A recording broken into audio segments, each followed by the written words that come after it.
How has rise of OTT platforms transformed the Indian entertainment industry, and what are your thoughts on these changes? Additionally, do you believe this shift towards digital content is opening up more opportunities for talented international artists in the Indian cinema sector?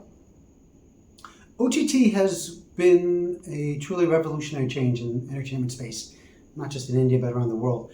You have to understand basically that in the past, movies were printed out, like literally films were printed out on celluloid, and they were distributed around the country, and it was very expensive. And the move from film to digital distribution reduced the costs. And the move to, say, DVDs, where a person could watch the movie at home on their own DVD player, was another revolutionary change in distribution. So the platform in which we watch and experience movies has gone through a couple iterations, very huge, about once every generation, huge change. OTT is the most revolutionary change for this generation. So essentially, I have access to 10,000 movies on my phone. And that was never possible before. And it's also changed the viewing habits. It's not just that I can access any movie from almost any language, from almost any period of time, and all of that.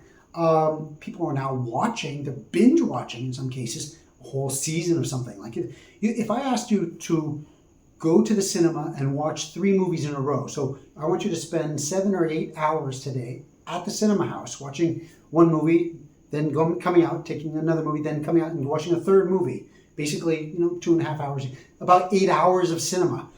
You really, really, really have to love, not many people, even people who love cinema, rarely will do that. But people who on a Saturday night or whatever will watch an entire season, 8 episodes in a row. And if you actually count up the amount of hours, it's a lot of hours.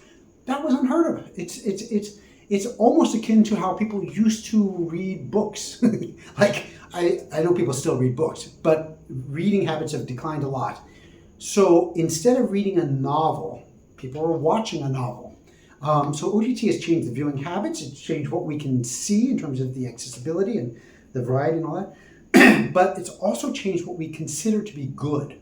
And this is I have mixed feelings about this because, take something simple as just the visual grammar. In the past, if you watched a movie in the big screen, and there was a long shot. There's a very famous long shot from a movie called Lawrence of Arabia, directed by David Lean, one of the all-time great movies from the West.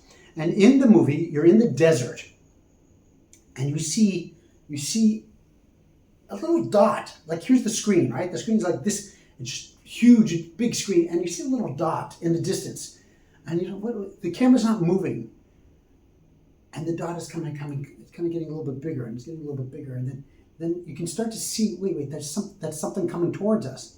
It's coming toward it. This is a very long shot. The shot goes on for like a minute, and it's just a dot, and it's increasing in screen. And if you're in the cinema scene, big screen, there's a dot, and it's getting bigger and bigger. Oh, wait, it's a guy. There's a guy on a horse. It's the villain on a horse, and he's got a rifle in his hand. Finally, you can see. That is impossible if you're watching it on a phone. If you're watching it on a phone, you would need like a magnifying glass to even register that something is happening. It wouldn't work.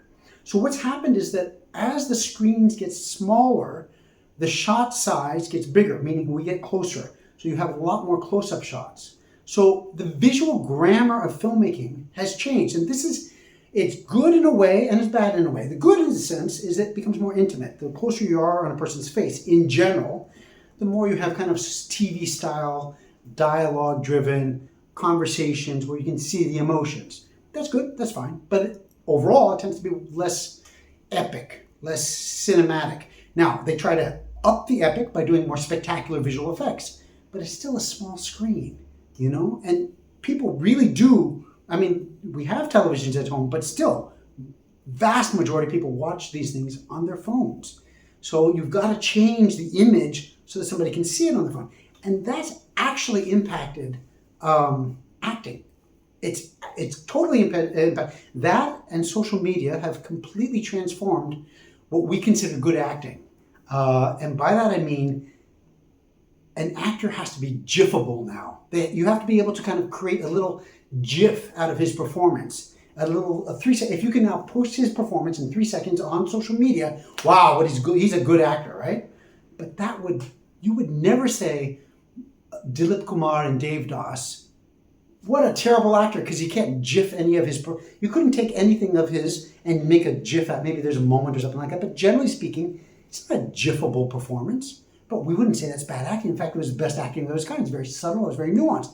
We've lost a lot of that because we've played to a smaller screen where we need the impact to be right in our face, we need to be able to clip it, we need to be able to share it, and it's changed what we think of as good storytelling. I got mixed feelings on that. I still have mixed feelings on that. So, OTT, for better or for worse, it's definitely gotten a lot more stories out to us. We can watch things and binge watch it.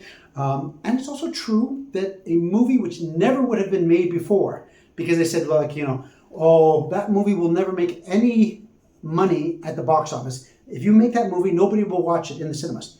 Well, they might watch it on OTT. So you can make smaller movies now that will never go to the cinema, but they'll go straight to OTT. Those movies never would have been made before. So you've got not just more movies, but more smaller movies that can be made.